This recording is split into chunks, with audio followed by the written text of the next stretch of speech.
This film is not suitable for children. It contains verbal descriptions of extreme cruelty, including human trafficking, torture, and the commercial sexual exploitation of young children.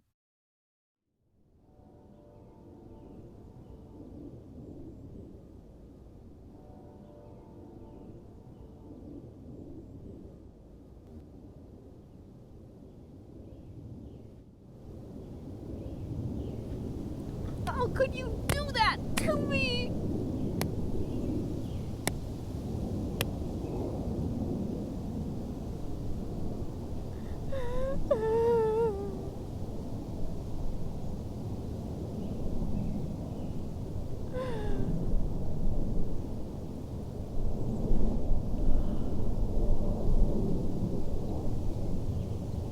How could any adult ever do that to any child?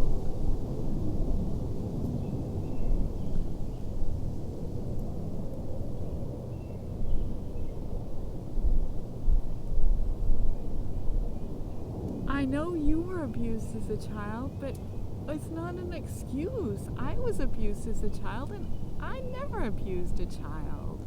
I never would. How can you be a mother to me when I can remember having oral sex with you? How could any mother do the things you did?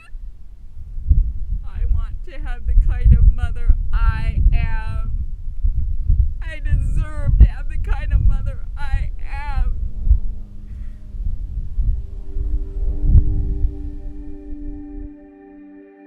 Mothers and Molestation, a film about child abuse.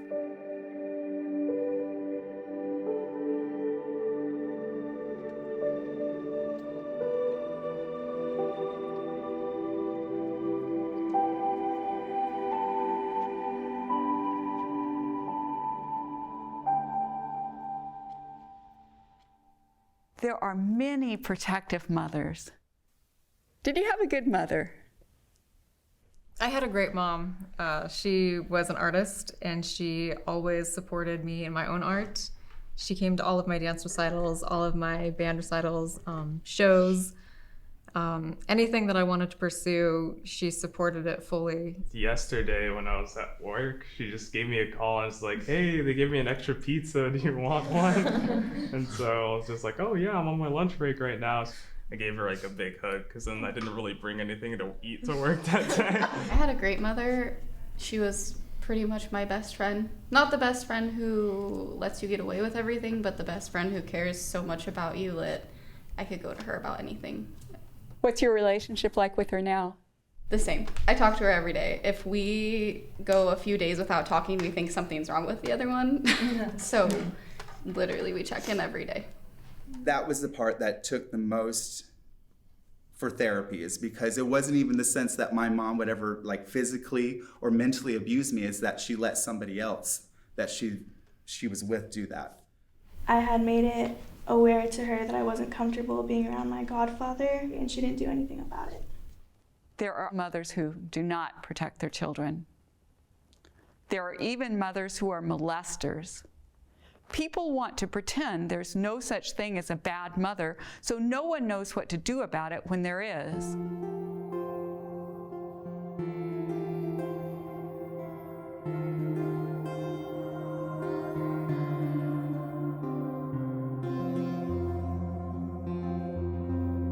What if I ask this question? Was your mother protective of you? No, never. Never. Was your mother protective of you? Yes. Too protective? I'm only answering Mary's question. Yes, very protective. So let's talk about moms. What was she like as a mom? I guess when I think about it, the first things that comes to my mind is just that you were always there. So like when I think about my child, when I think about my child, it's just like I think of mom. We were super close, still pretty close. I could always go and talk to her. So it was always kind of a place of support and like my safe place, like my touchstone. I'd go out and do stuff, and then when things got hard, I could always call you. I still can. I still do. Mm-hmm. Yeah. And what was your mother like? As a mother? Yeah. I can tell you, I never felt any love for her, or really from her, either way. She's an extreme narcissist. I mean, it's all about her, and it's always been about her. So it was never about me or what I needed or what I wanted.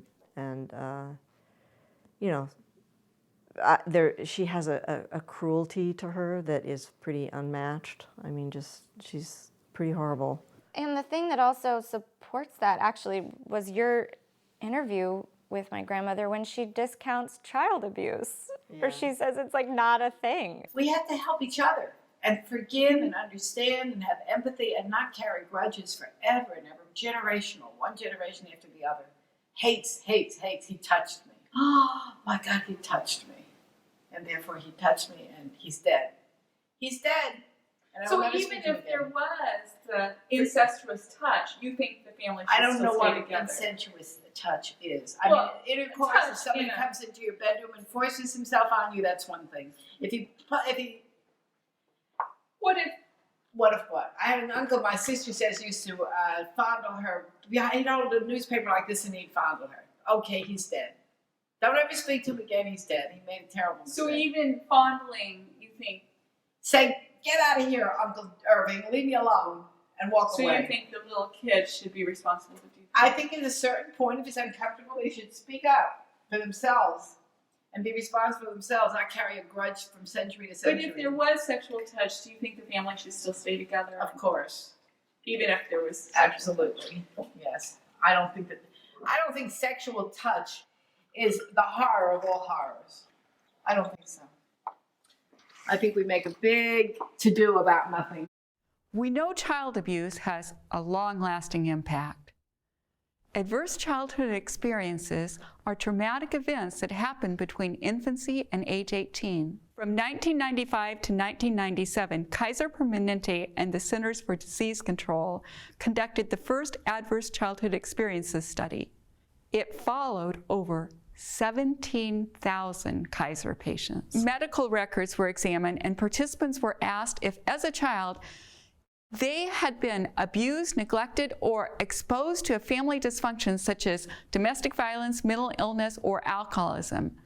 The results were astounding. Compared to someone with no adverse childhood experiences, participants with 4 experiences were 12 times more likely to attempt suicide, 7 times more likely to be alcoholics, and twice as likely to have cancer. The ACEs study also shows just how much child abuse there is. I don't think they were planning on finding that. And they just were shocked at just how common it is. So that was really helpful for them just to have a baseline in our country of like how much child abuse. We don't That's what treat- was treat shocking. children well. According to the Adverse Childhood Experiences study, 1 in 4 women and 1 in 6 men were sexually abused as children. You were severely abused as a child. Were you? No. So the cycle can break? But I had a lot of help. As we see, the cycle of abuse often does not break. And thinking about what it takes to have somebody recognize that, like, wait a minute, this isn't the way that love should be. Like, wait, there's something else.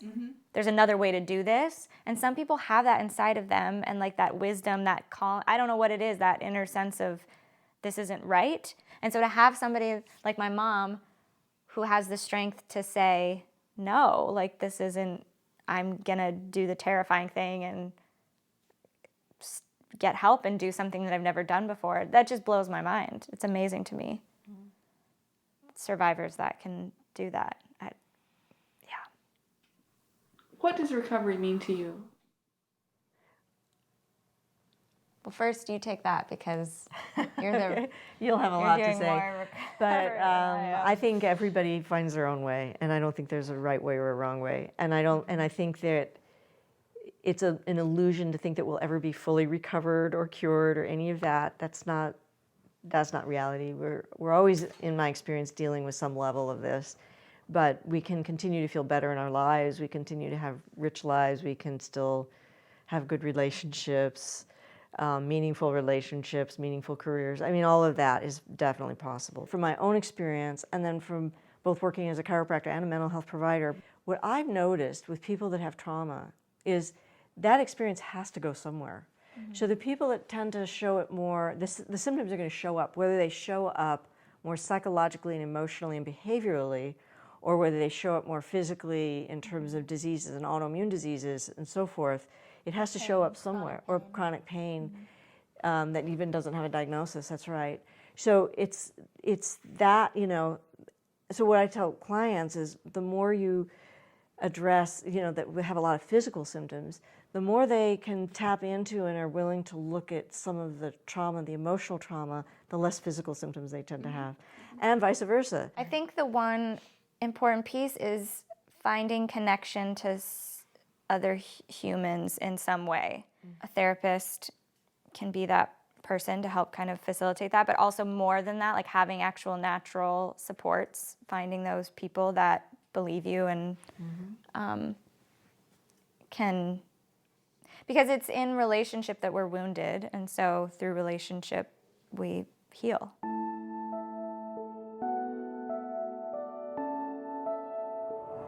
I went to Star Lake Elementary School. I had a speech teacher that helped me so much.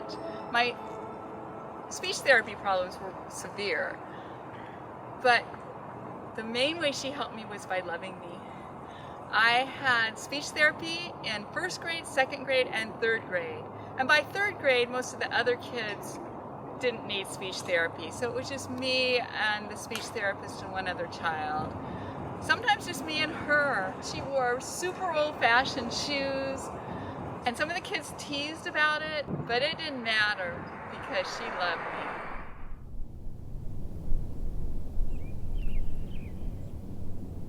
I have a picture of me when I was 3. I'm sitting on the table that we sat at when that lady was over. I sat on the woman's lap and I asked her if I could come home with her. She thought I was joking, but I wasn't. And at the end of the evening, you took me out of her arms. I cried and screamed and sobbed. You said, "Quit crying.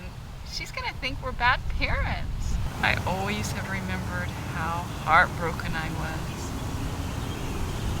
I really wanted to go home with her. All the abuse I would have missed in my life had I gotten to go home with her. I'm in awe of that little girl who at age 3 was wise enough to know there was a better mother for me out there. We were out in the country and I would walk to a neighbor's house to eat breakfast every weekday morning. And this was before I started kindergarten. Wow. Just got goosebumps. This is Mrs. Brown's house. I was always safe when I was with her. I'd walk to her house and eat breakfast, and she made what she called mush, but it's oatmeal, salty oatmeal. To this day, I love salty oatmeal. She cooked the oatmeal overnight on this wood-burning stove. She'd have homemade bread with it. Maybe that's one reason I like to make homemade bread now. I just remember feeling so cherished, so safe, so loved when I was with her. Did you have anyone like that? I didn't have a specific person, I would say, but I always did pretty well in school, so I think I, had teachers that liked me. I stayed in a really abusive home, but I grew up to be the person I am now. I have a happy life, and it's because of some of these childhood heroes.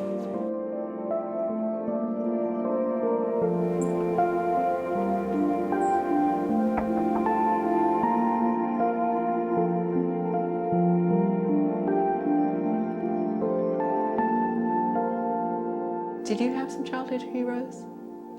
I did. They weren't people. They were people I read about in books. Like my hero was Nancy Drew, because she had a wonderful father. My father was a doctor. He was in general practice.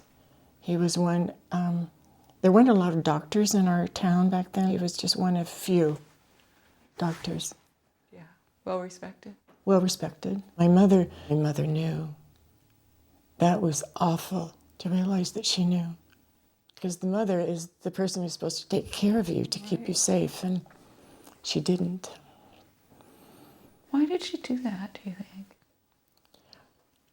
In retrospect, I think she did it because she was a doctor's wife and she wanted to keep the status. And she wanted also to be seen as a good mother. And so we were always neat and clean and well behaved, and we got good grades. So she could consider herself a good mother. She really did it. I mean, obviously she had more money married to a doctor too. This was long enough ago that there wasn't a guarantee of child support like there is now. So her finances would have changed. So in a way, she pimped you. Yes, my mother pimped me. Yeah, yeah. In a sense, you're a survivor of human trafficking, but it was your mother who made you available to your father. Right. And every time he came home from work, we would always have to run to him and give him a big hug and say, "Daddy." Why didn't you tell anyone about the abuse? I mean, I get asked, like, well, why didn't you tell someone when you were a child? I did tell someone when I was about 6. Who did you tell? I don't remember. But the story got back to one of my 2 parents, and they realized that they would have to do something to silence me. Dad made me, he made me do something. He made me eat something that I thought was poisonous, and I thought he was killing me. I thought my father was killing me. And your father's a physician, right? Yeah, he so is. he would know whether or not that would kill you. Yeah, he would. But at age 6, I didn't know. You thought it was going to kill you. I did. And I was awfully surprised to wake up in the morning because I thought I was going to die, but I woke up. But I was unsure that I thought I might die the next day. It took me a couple of days before I realized that I was going to live. Yeah. And it did silence you. And was that when you started? Was that when you started hiding that knowledge of it from yourself? Yeah, that is because I could never talk about it again. I could never think about it. So anytime I thought about it, I would have to push it away. I would just say, forget it.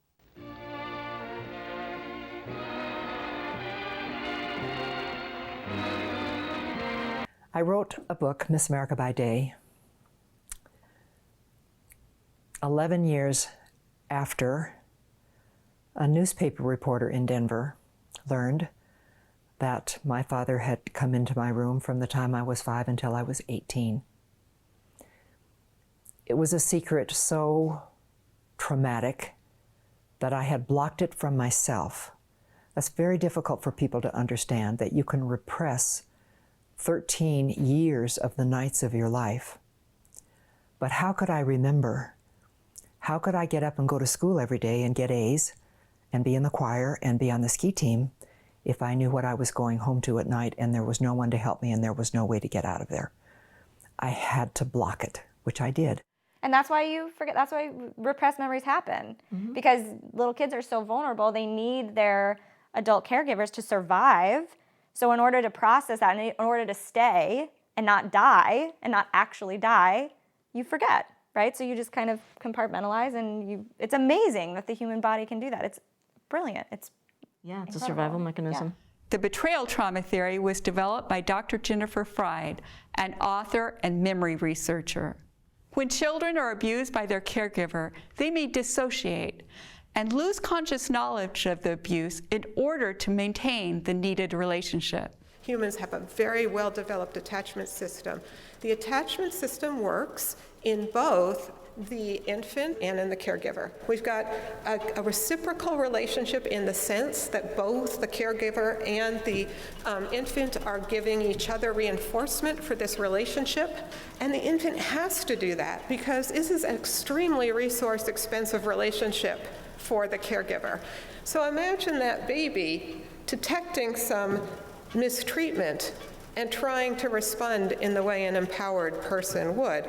That baby's probably risking his or her life because the caregiver might withdraw. So at the very core of trauma is the whole notion, our brain scan showed it, is the verbal language center of the brain gets knocked out when people become extremely upset. Dr. Bessel van der Kolk is a neuroscientist, psychiatrist, and world-renowned expert on trauma. His research, and the research of many others, confirms what mental health professionals already knew. Trauma has long-lasting impacts on the body. Dr. van der Kolk's book, The Body Keeps the Score, explains trauma in a way that is easy to understand. It was published in 2014 and has been on the New York Science bestseller list ever since. From the very first moment I started to see traumatized people, the issue of people not remembering or just seeing images, just having feelings, was very prominent. I wrote about it the moment I started to write about Vietnam veterans, that these memories were really very different from the memories of the movie you saw yesterday. And that was really fascinating, is that the language center of the brain shuts down, all that memory stuff becomes complicated.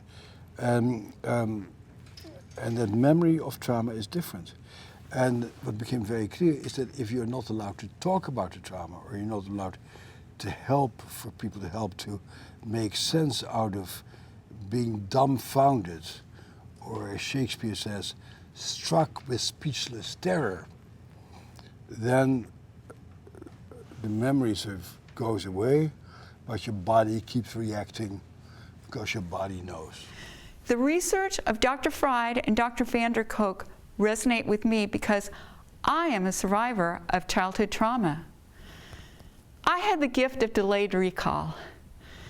I don't know how I would have survived my childhood without it. If someone had asked me before I was 37 years old, were you abused as a child? I would have said no. I have an aunt and 4 cousins with memories similar to mine.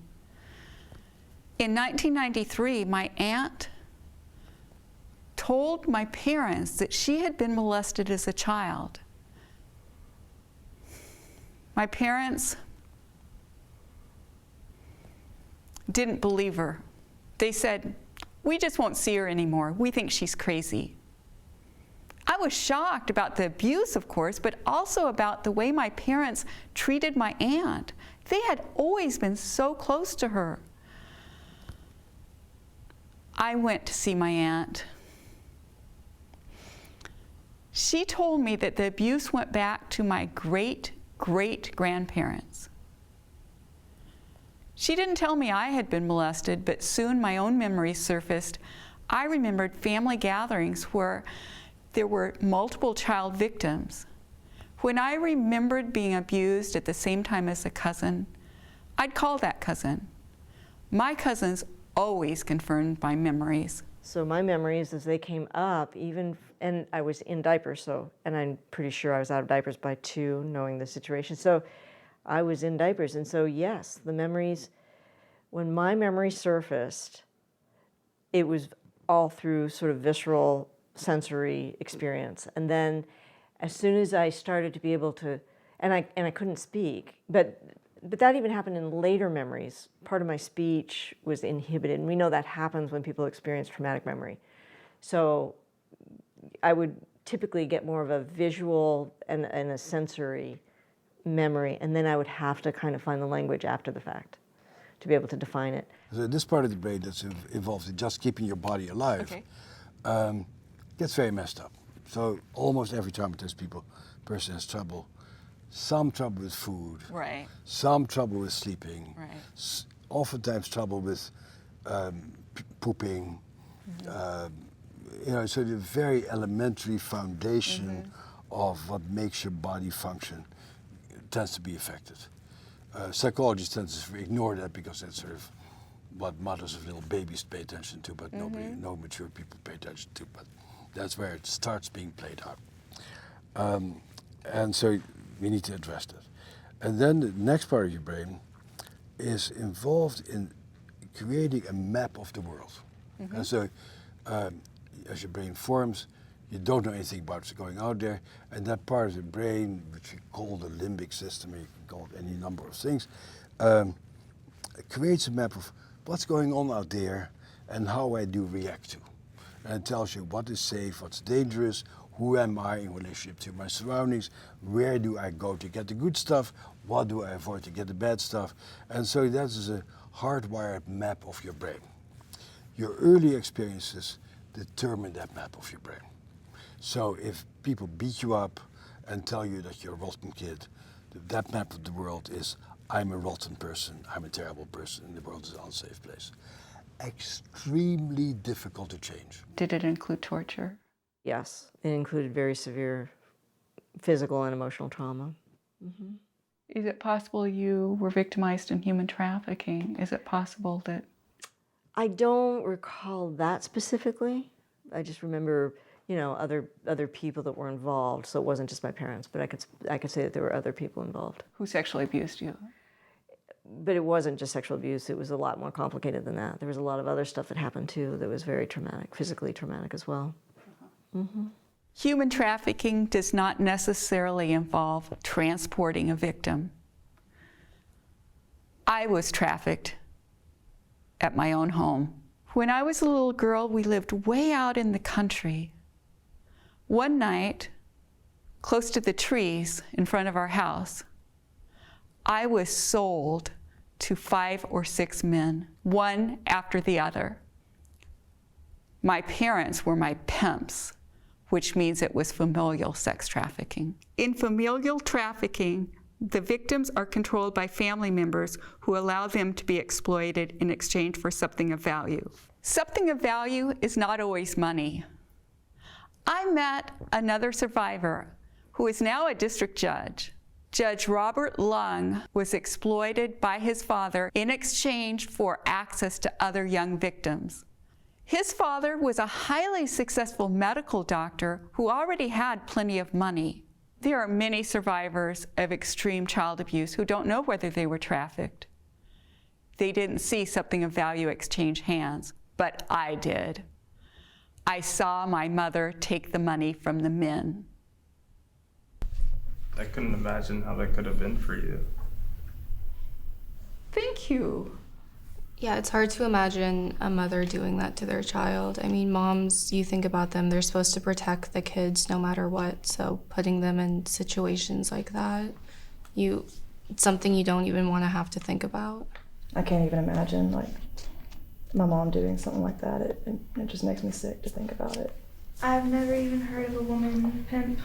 The dad usually traffics the child. That's, I mean, on the movies and television or stories, that's usually what I've seen. Right. Yeah. I know someone who was trafficked by her mother. Yeah. And I don't think that it's actually as uncommon as people think. Yeah, absolutely. I mean, think about Ghislaine Maxwell, or think about women who run brothels. Who had not heard of a female pimp before? I was actually sex trafficked and pimped by a female relative for many years. She was just a young, beautiful woman, and no one could comprehend that she was, selling children for sex. I was never protected from her. The man went to jail, and during my interview, I kept telling them that the woman had been participating and that she knew and that she was keeping me there, and they actually laughed because it was so unbelievable to them that a female relative could do that. How old were you? 8 or 9 years old. And did your female relative have access to you after that? Yes. Yeah, I was trafficked again, and there was another thing that happened. So after the court case and everything, she had taken me to a photo shoot. I believe it was in a basement or something. And I believe she was trying to make child pornography out of me. I was already so traumatized that I couldn't perform whatever they had requested. I would just freeze and just look really uncomfortable. and they got really mad at me for not being able to do what they wanted. As kind of a punishment, my female relative had cut all my hair off and dyed it this really hideous shade of orange, like kind of yellow or orange, just to try to, like humiliate me for, causing trouble, like, getting someone put in jail and not being able to perform anymore. It was part of a punishment. So I was sent to live with my grandmother and was told it was just this huge, like, you're so awful, I'm sending you away. So she lives in a little Inuit village in Alaska. At the time, it was less than 400 people. When I landed, the whole village had thrown me a party. She really took good care of me. She taught me how to cook. She was just really warm and loving, and I think she was the first person that had ever treated me like a real child. What's your life like now? It's really good, actually. So I'm married and I have a really good husband. I'm a hairstylist and I own my own business, so I have, a little hair cutting studio. What did your female relative do for a living? She worked in a photo lab. And I suspect that's where she would print child porn. Now I wonder if everything you did to me, you did on camera so you could make child pornography, which I don't even know what you did with. It wasn't like you and my dad were in poverty or anything. You chose it. I remember you addressing the envelopes and putting pictures of me in them. My parents were never apprehended because I don't have continuous memory of the abuse. I remembered my abuse as an adult after I was no longer dependent on my abusive parents.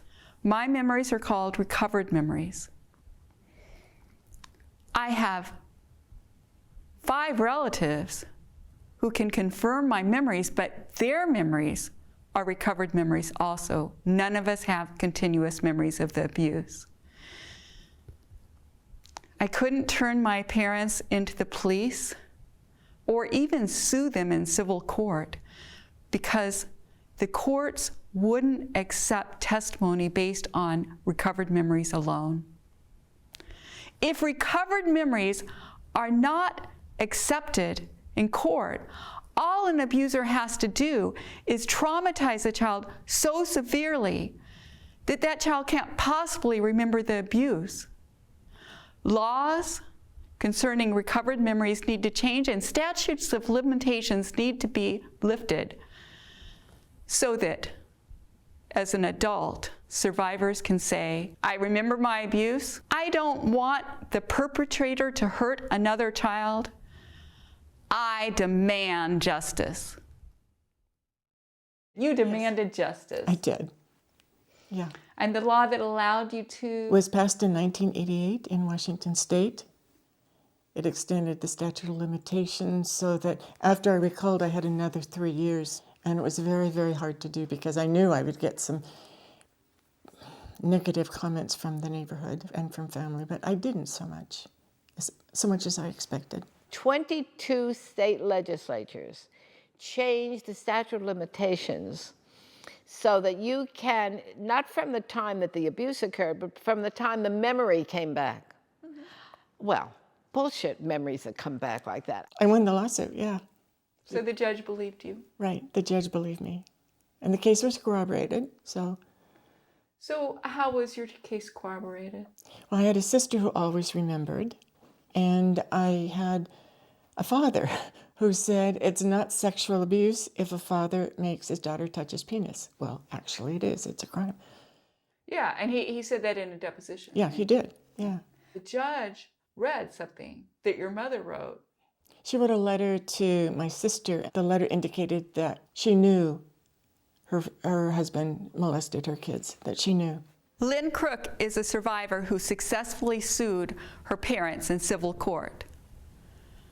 Her father, a physician, and her mother, a homemaker, hired experts from the False Memory Syndrome Foundation to discredit Lynn. The False Memory Syndrome Foundation was founded in 1992 with the goal of proving that recovered memories are false. The name, False Memory Syndrome Foundation, is, they're saying like, well, you can tell me all your opinion or like anything that's your experience, but I'm just gonna say it's not true. It's like a direct kind of fuck you. Most members of the False Memory Syndrome Foundation have adult children who accuse them of incest.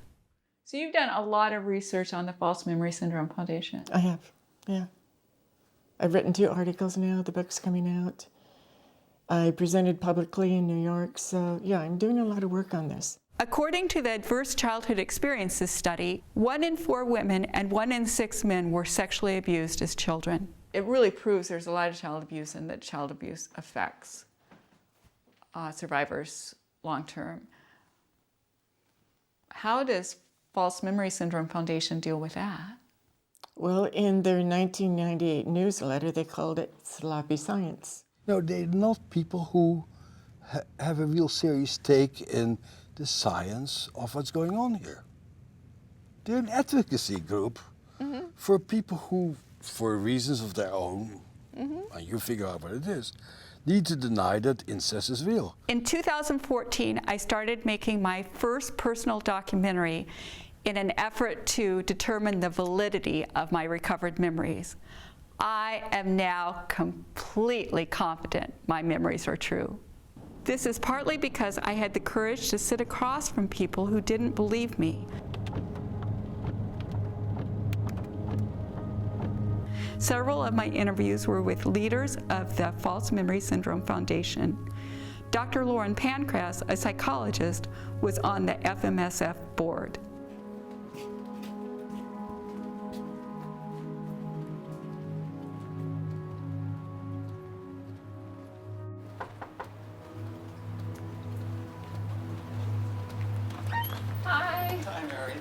All I'm suggesting is maybe your memories are correct, maybe your memories are wrong. But if they're wrong, it will take you a while to undo them, to begin to unravel them and to say, oh, maybe they weren't quite right. Maybe these were memories that are actually not true. There were things that happened to me in my mind more than that happened to me in my body. So all I'm asking is, keep that idea open. Yeah, and one thing I did was the whole month of December, I read only literature that was with the False Memory Syndrome Foundation. I could see that I was getting less defensive. And that's why you're making this movie. Yeah. Right. But one thing when I was reading that, I wanted to ask you, some of what I was reading, one thing was saying like a young child who's underage 2 or underage 3 will never remember any abuse, and if they are abused, won't be affected by it. Is that what you think? A child under 2 really doesn't have memories of anything that happened. Anything that isn't painful, the child, it wouldn't hurt the child. I mean, it may be morally wrong to touch a child who's under 2. It may be obnoxious. It may be, that's a terrible thing to do, and society says no. But if you think about it, it doesn't damage the child. It's wrong, but the child is not damaged by it unless it's physically hurt. Physically injured or hurt? Physically injured or hurt. Well, unless what the if child cries? If the child cries, then would that affect the child later? So far as we know, children who've been physically abused, anyway abused, they don't remember that, and it doesn't seem to have any later effect on them. So that's kind of good news for my sons wanting to find babysitters for their kids, because their kids' oldest is 2, and so even if their kids are beat up a little bit at the babysitter, it's not going to affect them, and unless there's an injury. And moreover, we know that most abuse of children under 2, most real sexual abuse that occurs, has to do with touching, usually not penetration. It's usually not very violent. It's not violent at all. It's usually more curiosity, exploration. You think a reason someone would fondle a 1-year-old is curiosity? I think that's usually what people think. So someone who would want to touch a 1-year-old's vagina, does that for curiosity? Well, that would be one motivation. And what would they be curious about? What would an adult be curious about a 1-year? I don't get it. That's why it's deviant. Yeah, but you think it wouldn't hurt them?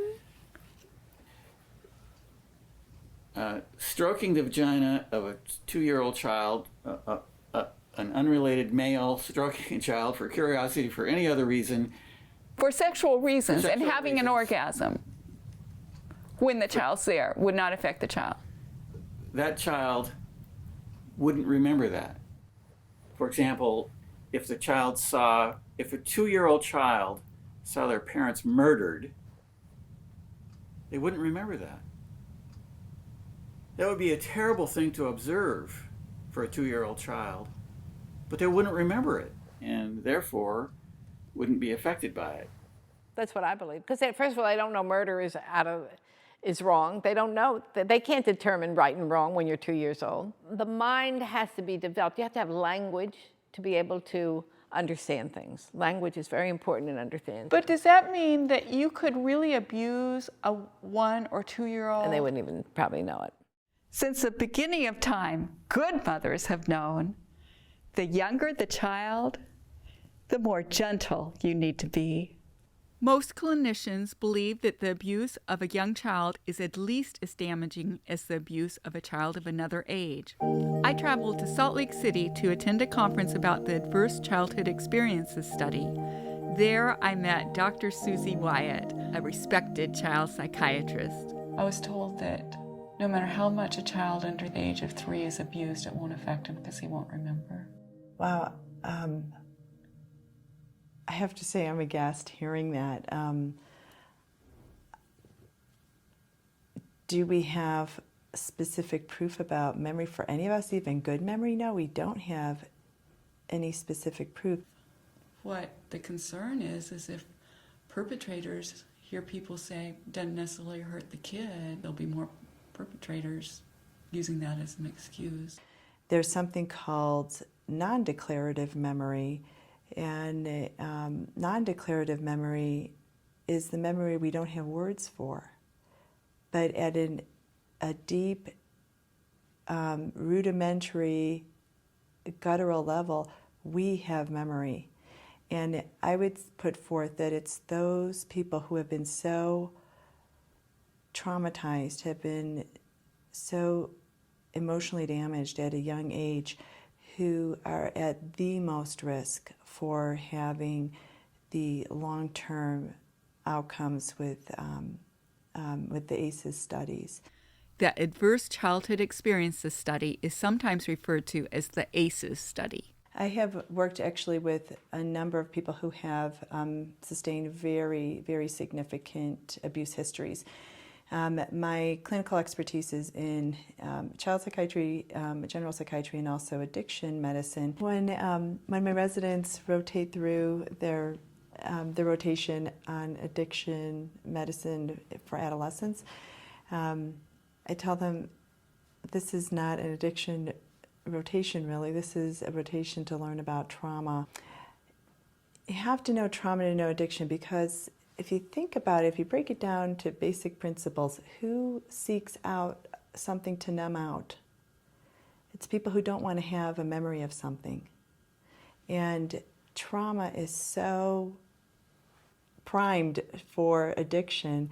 I think there's a very rich neurobiology that we're beginning to understand, that we're really going to have proof of why there's such a strong correlation there.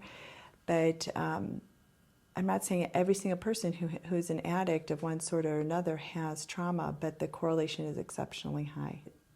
Again, as a child psychiatrist, and what I have observed clinically, working even with really young kids, is how devastated they are at an emotional level when they have been exposed to any kinds of significant trauma. I really am in disbelief about what you just told me there, that there is a belief as such. I work as a mental health specialist for a school district, K through 12. I do mental health assessments, so a full 3-hour mental health assessment with the family members, parents, if they'll come, and the child. So I do have background in history. So if there's extreme trauma, I know about it. And sometimes they're high-profile cases, including sex trafficking, as well as children who have been abused before the age of 1. Anybody who says that abuse doesn't affect somebody before the age of 3, I can't understand that. Did you have a good mother? She loved and cared for me up until the moment she took her life when I was about 3 years old, which is interesting you said 3 years old and that not affecting you, because previous to the age of 3, I have some of the most crystal clear, fond memories of her. My mother was active in the False Memory Syndrome Foundation. I saw her in a TV program once. It was an FMS meeting, and she and my father were sitting there in the front row. She looked very interested. My father looked uncomfortable. Pam Fried and her husband Peter co-founded the False Memory Syndrome Foundation just 15 months after their adult daughter recovered memories of paternal incest. I flew to Philadelphia to interview Pam Fried because I thought she would be the best person to challenge my beliefs about my childhood. It was my first interview for my first documentary, and I was nervous.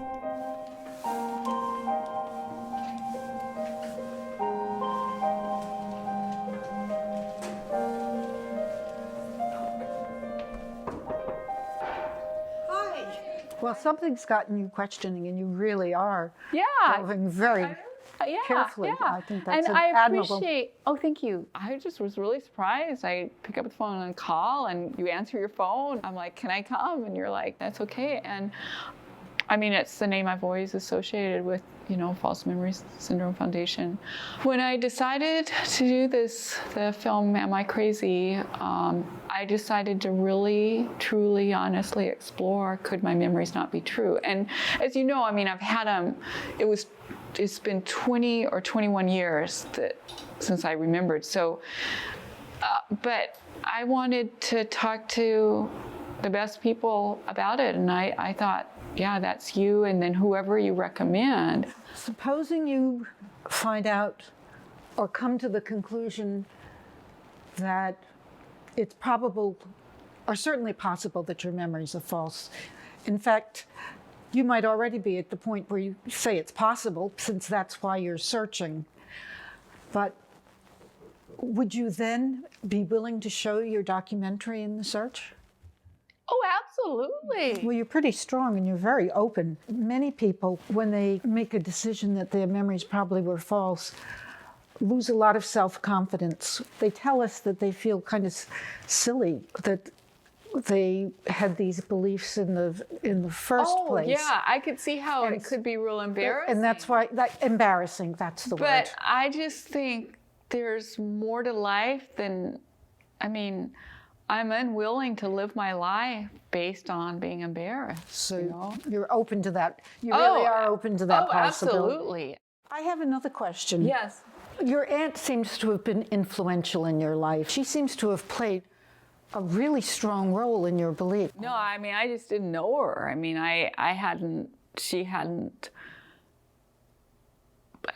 I just hadn't been around her for, some time. She and my mom were roommates in college, and they were both home ec majors. Some of the closeness I felt to my aunt was because the way she reminded me of my mom. Well, you know that I can't give you any final answers. I don't know anything about your memories or anybody else's, but we have had 25 years now where we've been talking with lots of people who've had questions, and other people who've had questions about their children, all kinds of things. Tell about, when did your organization start? We started in 1992. There were a bunch of families that got together. We were one of them because our daughter recovered memories, and that was how the foundation started. Can I ask you, I mean, because you believe your daughter wasn't molested. Can you tell me what process you went to determine that that was not true? Oh my goodness. One is so overwhelmed when an accusation like that comes, and a very credible person that I've always believed. So I withheld judgment and started to do research. And in honesty, the most, in our particular case, the most telling issue was the fact that she refused to talk. She refused to meet. She refused to communicate, to discuss things as people do. That's a lie. She didn't refuse to talk. No, they talked for a long time. Who is Pam Fried's daughter? Ben Fried's daughter is Jennifer Fried. She's a professor of psychology at the University of Oregon. It's Dr. Jennifer Fried. Dr. Jennifer Fried was a professor at the University of Oregon when she remembered sexual abuse by her father. It's well documented that there was extensive communication between Jennifer and her parents after she disclosed to them. She broke contact only after her mother sent an article to Jennifer's professional colleagues at the University of Oregon describing Jennifer as dramatic, cruel, and temporarily deranged, all while Jennifer was up for promotion. Even so, Jennifer received the promotion and remained at the University of Oregon for 30 years. Dr. Jennifer Fried is now at Stanford. Along with her team of social scientists, she researches a strategy used by perpetrators.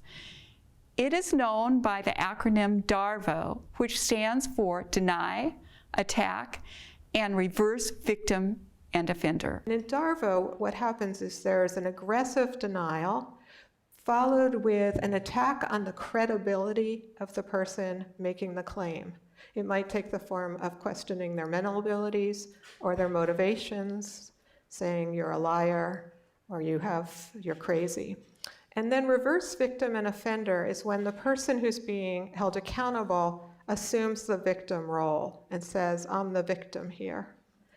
And more recently, we've been researching this systematically in the laboratory, and we have found that, unfortunately, DARVO seems to work, and you could say it's like a perpetrator strategy. And the ways we've so far found it works is it's associated with victim self-blame. So if people get DARVO'd, they're more likely to blame themselves.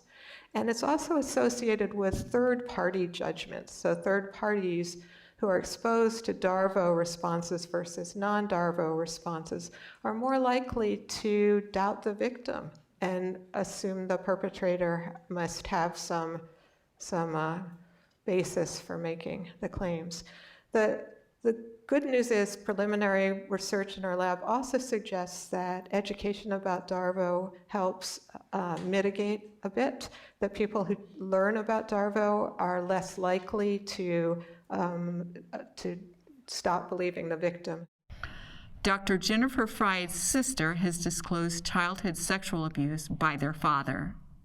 At some point, if physical evidence is lacking, if there is no physical evidence for something, at some point, many people want to just step back and say, whoa, I think I need to rethink this.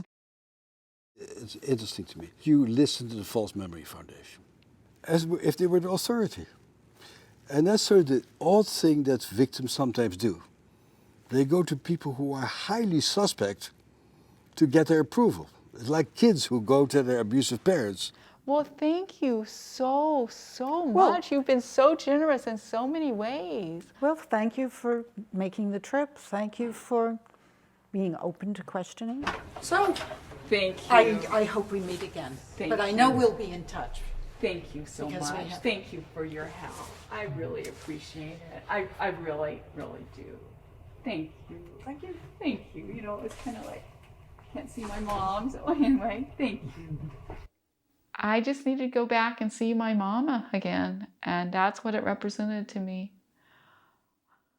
I would not do it again, but I'm glad I did. Then I went back to see her a second time, and I thought, oh, I did all the things she said to do. I did all the research.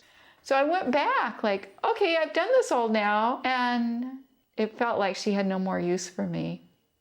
Second interview with FMSF co-founder Pam Fried.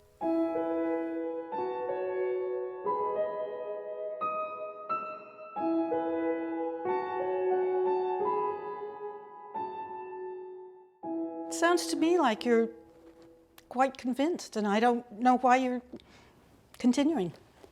You've found your answer, you're sure. You know, I think why I did, I realized what it was that this whole journey had to do with my mother. 4 years after I remembered being sexually abused by her, my mother died.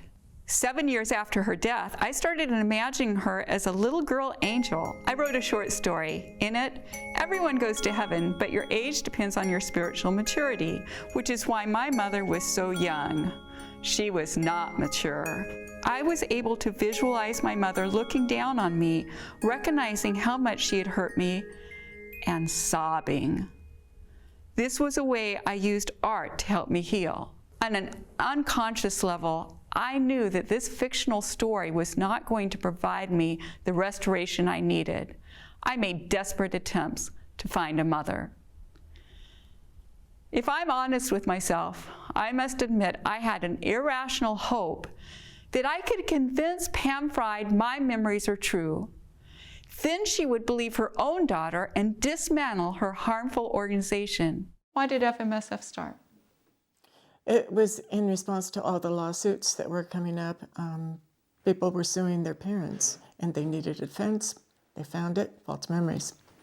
Since it began, the False Memory Syndrome Foundation has acted to discredit and silence the voices of survivors, including former Miss America Marilyn Vanderbeer. Let's join Miss Colorado, Marilyn Vanderbeer, at the Hammond organ. At that time, Miss America was very, very highly regarded. The reason I interviewed Eleanor is because I was told that she knew Marilyn Vanderbeer well. She said she had information about Marilyn's memories not being true. Dr. Pancras says that you're the one, I have an email from him saying that you're the one who referred him to Eleanor Goldstein. He was looking for information about the case. Email from Dr. Pancras, FMSF board member. I corresponded with Eleanor Goldstein, who went to the University of Colorado with Marilyn Vanderbeer and knew her well. No one close to this case believes that the sister confirmed the recovered memories. Would that be Eleanor, or is there anyone else? Is there anyone else to ask besides Eleanor about it? Why don't you ask Eleanor? Did she confide in, I mean, you weren't close, right? No, but you, just like somebody sitting next to you in school every day for a year. Yeah. Or a semester, or whatever it was. But she, okay, so your information was the same as anyone else's would have been. I wanted to go back to school. I wanted to go back to college. And people would say to me, do you really think you can go back and just be a junior in college? That wasn't the problem. The problem was how people reacted to me. I went to the football game and people were lining up for my autograph. I get to interview former Miss America, Marilyn Vanderbeer. Hello. Hi, Marilyn. Thank you. I am old, so I can remember when the Miss America pageant was the most popular TV show. That was old. Yeah, that was before the Super Bowl. And now, Miss America of 1958, there is the runway. There are your subjects. Please to join them.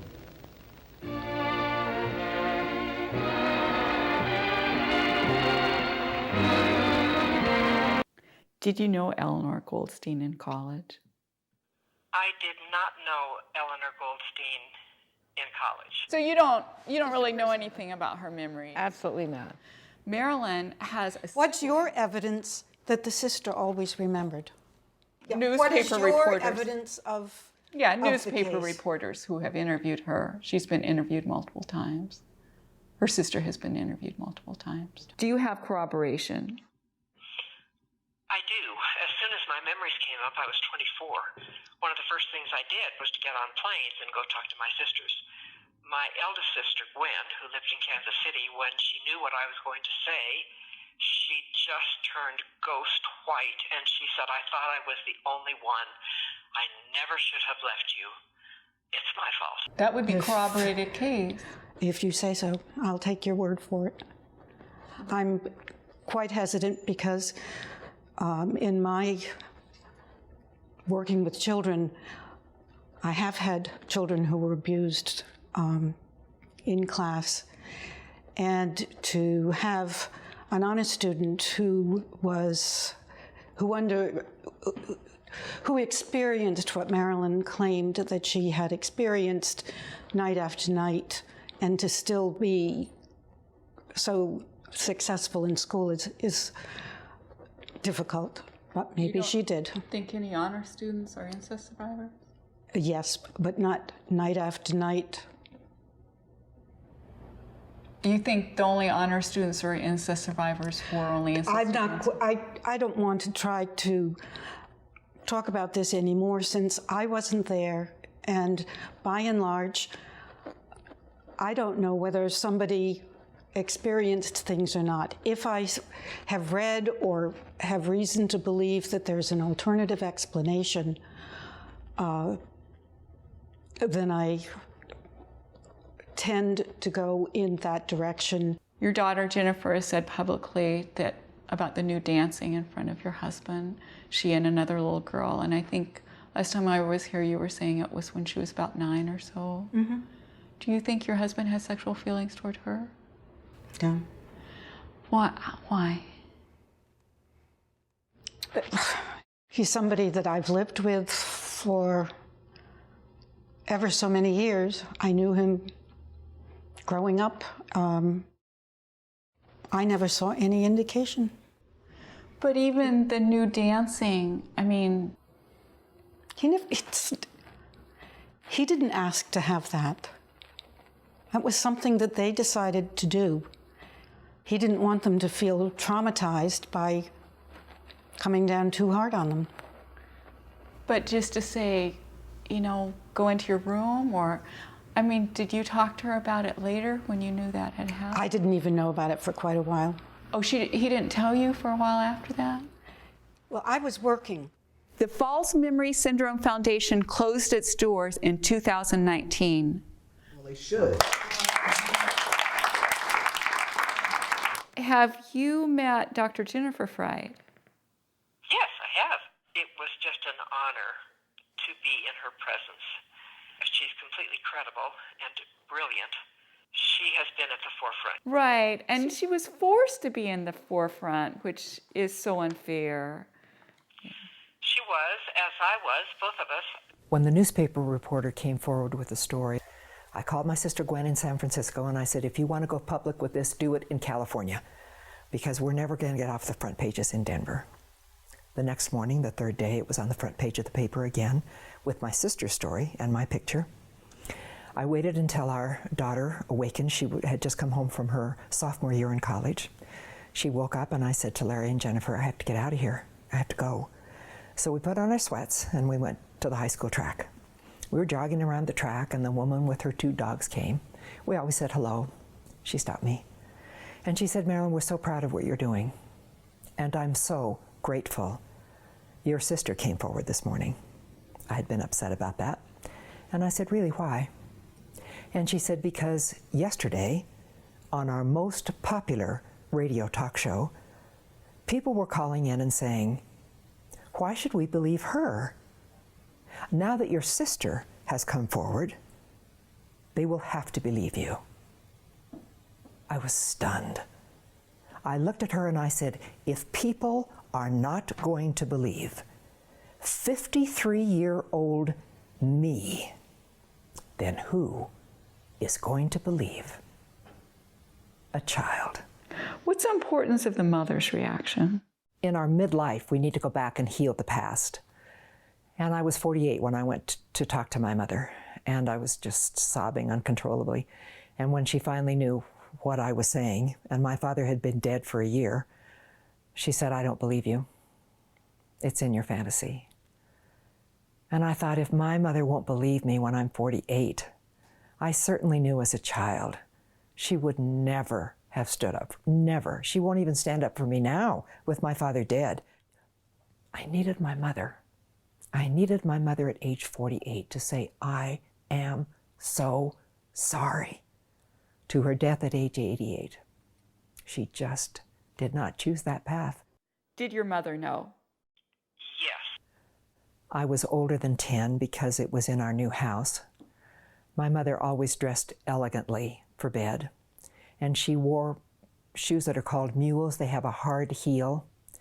My father was in my room. It was 9:30 or 10 o'clock at night, and we didn't hear her coming down the long hallway.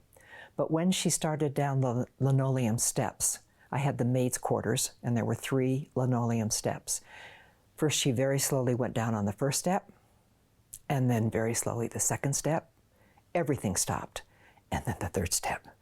All she had to do was take 6 more steps to be at my bedroom door. I knew finally it would be over. And we heard her step again, only she was going back up the steps. And I knew she would never walk through that door. Did my mother know? 13 years, my mother knew. What would your mother have done if someone had done that to you? She might have killed him. She was wonderful and protective and defended us. Like anytime she thought anyone was, just crossing a line or anything like that. And she could be very angry. And if she felt that her children were in danger, she would stop at nothing to protect us. There are mothers who honestly don't know about the abuse. Alex Hinton was 20 years old when she remembered paternal incest. She told her mother, and her mother believed her. Clara Hinton went to the police and turned in her pedophile husband.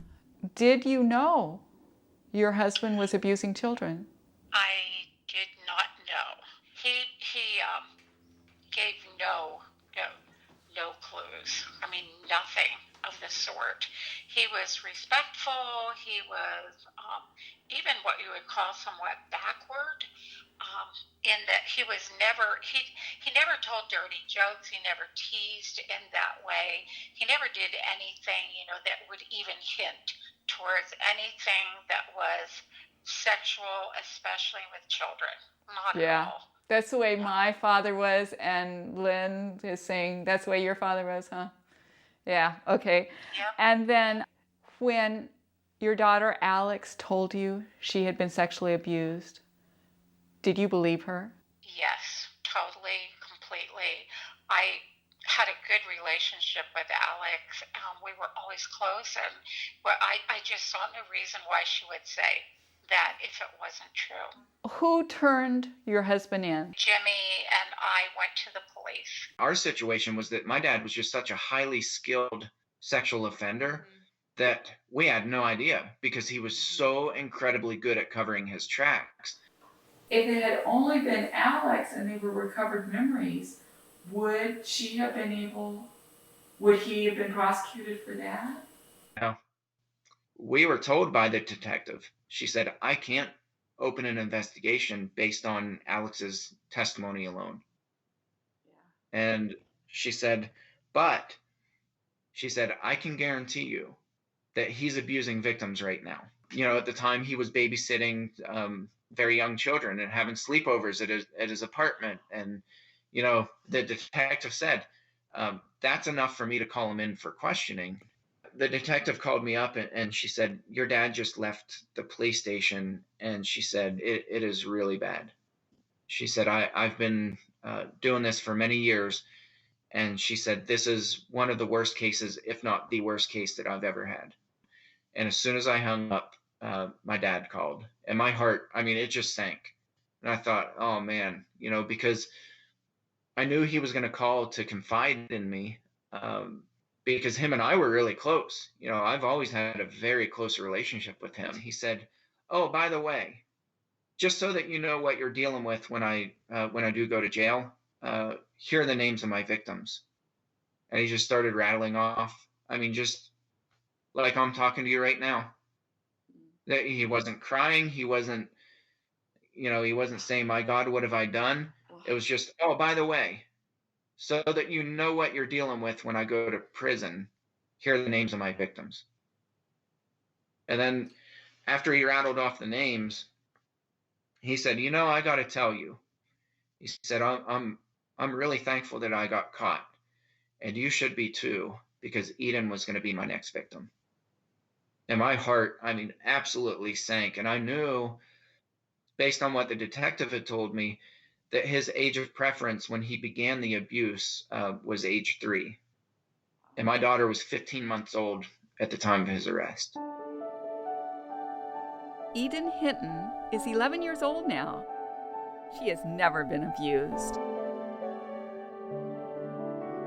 By speaking out, survivors can protect children. Does that mean all survivors should go public? No. Disclosing is a personal decision with many considerations. I honor survivors who choose not to speak out, and I respect their privacy. Concerns about retaliation by her mother, Eleanor, kept Stacy Charlotte from going public until now. Do you remember when I told you I'd be interviewing Eleanor? Yes, I did. Do you remember what you told me? Well, I told you she had a daughter. She has a daughter who's recalled. Yeah, with recovered memories. And Yeah. so then I already had this interview scheduled, but Eleanor's daughter, Stacy, had never gone public. So I tried to get Eleanor to tell me about her daughter. And did she? Not really. Have there been problems with your children, or? Me? Yeah. My children? I don't Between think you and your children. I don't think more so than anybody else. I mean, do you have children? I Did they do, always yeah. say everything was wonderful in your family? No, but we would always talk about it. If they thought something wasn't right, then we'd talk through it. Have your children ever been out of contact with you? Not really. No. In reality, Eleanor's daughter chose to have no contact with her for many years. And one of my sons was out of contact with me for 3 years. Oh, my. I thought it was going to kill me. It was horrible, but it was just... Why was he out of contact? Well, my first marriage involved some domestic violence, some verbal abuse, and I think he needed, at the time of the divorce, to just have some space. I think all my sons owe me is to be good people. Well, Because that's a bunch of BS if you ask his me. No, life. and you have a life too. It was okay for him to do what he needed to do to have a good life. Selfish. Being a parent it's not an equal But thing. what about being a son? What about being a son, been caring about my mother, who stayed up at night, who changed my dirty diapers, who nursed me, who went through childbirth with me? And he should damn well appreciate it. Have you forgiven Eleanor? No, and I never will. She's acting out today. She's hurting people today. She's would continue to hurt me. Could she? She would. No, I don't see a need. I'm 60 years old now. At any time up to this point in my life, had Eleanor come to me and said, I get it, what happened. I know this was a problem. Any kind of ownership, any kind of acknowledgement would help me dramatically, even to this day. How is your relationship with your daughter different than your relationship with your mother? Well, it's totally different. It's just night and day different. I don't abuse my daughter as far as, that's not. So it's just totally different. I have respect for Corinne, a great deal of respect. I would never degrade Corinne, or I wouldn't want to. It wouldn't even occur to me. So it's just totally different. I can't imagine doing anything deliberately to hurt Corinne. Doesn't mean that I haven't done things that hurt out of ignorance and, and moments of being self-centered or whatever. But it's not the norm. It's not what defines our relationship. And the things that I have done that I am aware of that have hurt Corinne, I ache over even today. I still feel it. It's like, oh, I can't believe I did that. And Corinne probably forgot about it by now. But there's so, there are moments where it's like, oh my God, I can't, so. Do you think you had a good mother? Yes, I think I am extremely lucky. And I feel very lucky to have to have you as a mom. How is your relationship with your daughter different than the relationship you had with your mother? Oh, my. Oh, goodness. I had no relationship with my mother. Her denial and her lack of any compassion. Oh, goodness. My daughter and I are so close. One of the reasons we have that closeness is because I stopped shutting her out. When she was 13, I disclosed to her. I believed she was going to say, you know what, I really don't want you as my mom. And instead, she started crying for me, held me, and said, why would you have any shame, Mom? You didn't do anything wrong. I will never forget those words. My daughter is someone that I can see her parenting now. I've moved closer to her, and I can see her parenting her kids. And she's someone that I wish I would have had as a mom, because she sets such a good example. She actually has fun with her kids. Yes. She trusts them. They trust her. Who picked out this house? My daughter did. Where does she live? Point to her house. It's right down. It's just right down there. It's just down the hill. It's just about a half-a-minute walk.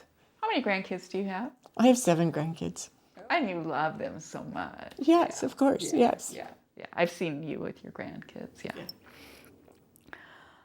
I had a different experience, of course, with my own grandfather, my mom's father.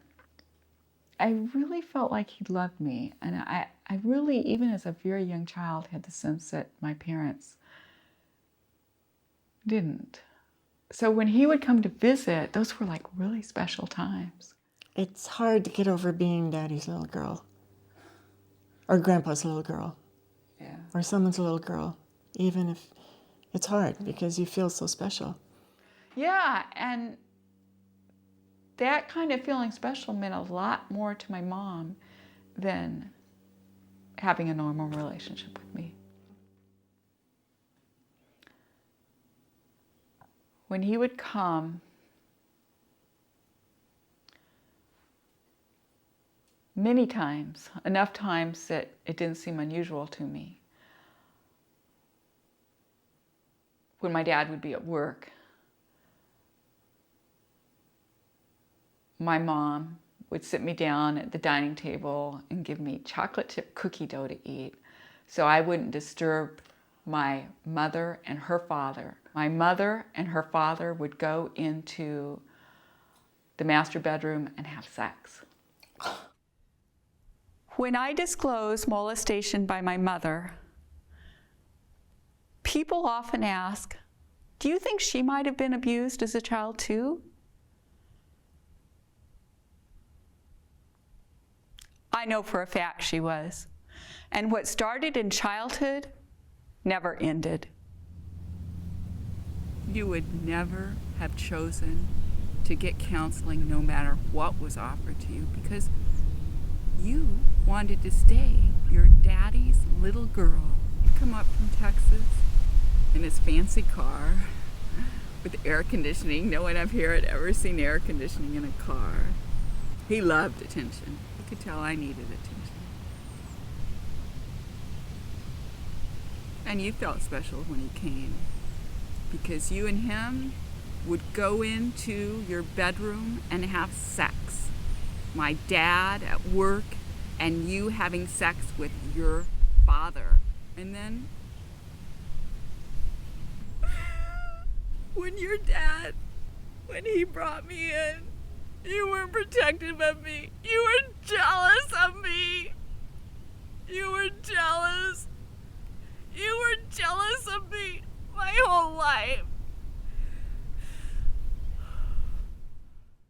flew across the country interviewing people who remind me of my deceased mother, but I didn't find the healing I needed until I went to Germany.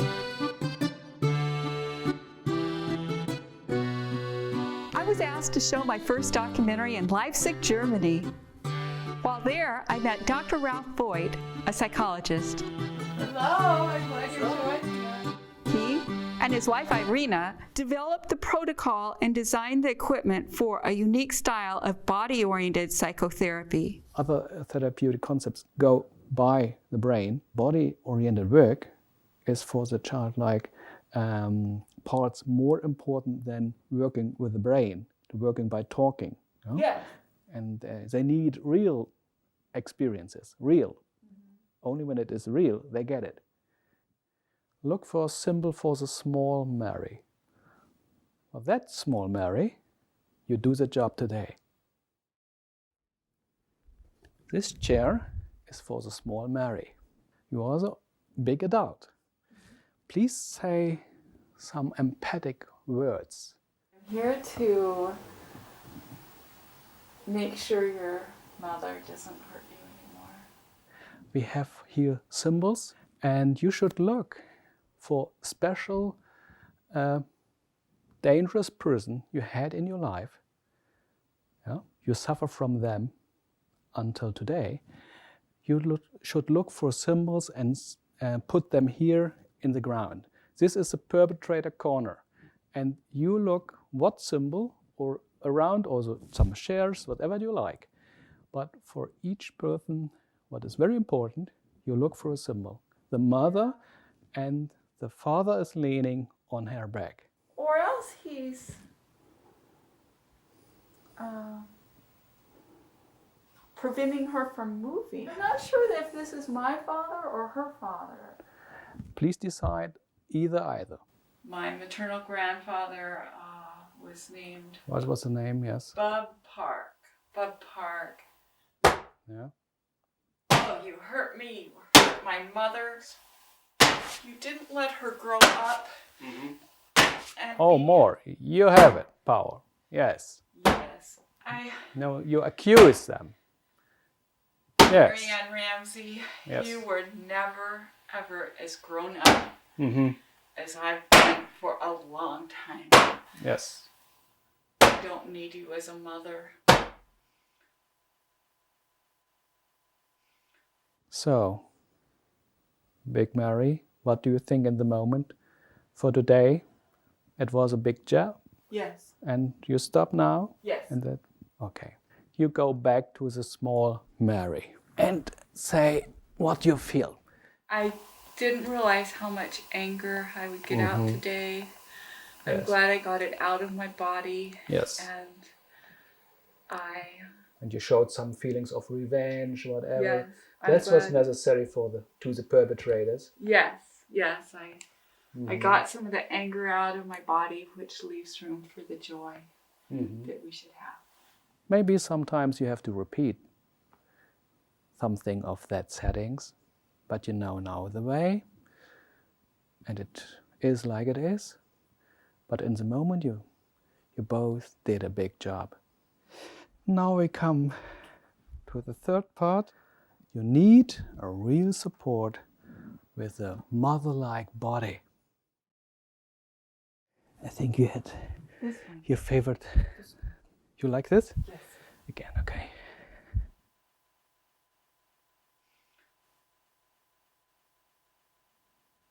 I feel just real connected from the adult me and the child me.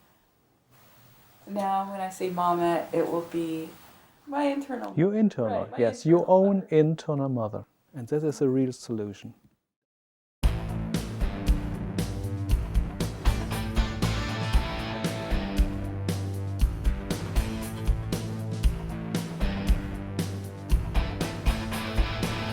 I came to tell you goodbye. It's time for me to have a good mother, and I can be that for myself. Thank God I can be that for myself. And that's really, also an exciting thing to think about in life, being my own mother. I'm never coming here again. I'm never coming back to the grave.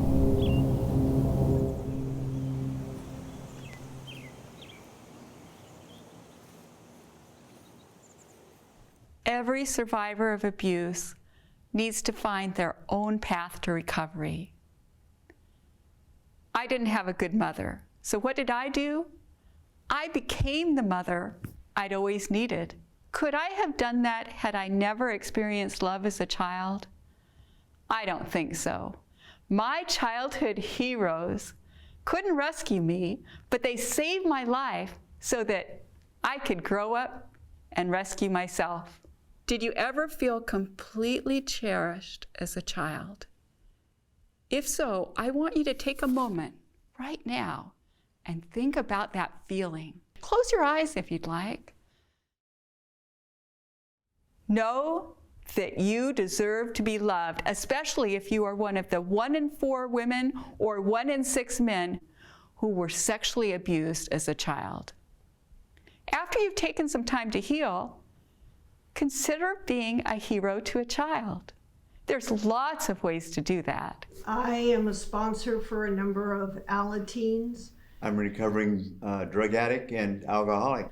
I've been in the community for 39 years. I've taken my recovery into holding facilities for teenagers, felons between 12 and 18 years old, and I've carried the message of recovery to them. I'm doing a radio show right now, and it's a community of people throughout the world, because we now have internet radio now, and helping people who don't feel like they fit in or whatever. I've got some audience members like gay and lesbian kids in Brazil. I'm actually in college right now to be a teacher for children, like for elementary schoolers.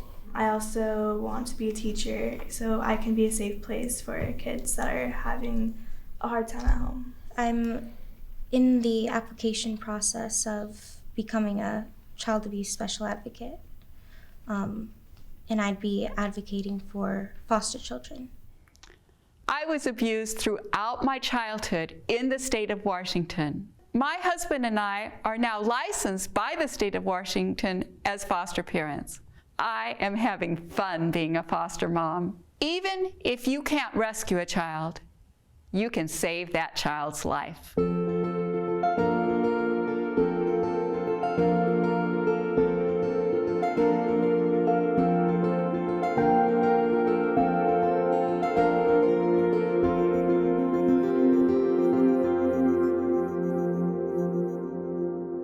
Although most of the audience members were actors, their comments reflect their real-life experiences and beliefs. Did you have a good mother? She had her own childhood trauma, so she did her best, and she worked really hard to provide me and my sister with a childhood that she didn't have, and she loved us so much, just unconditionally. She's gone now, and so I have really positive memories of her. We talk every day, like literally, like every day.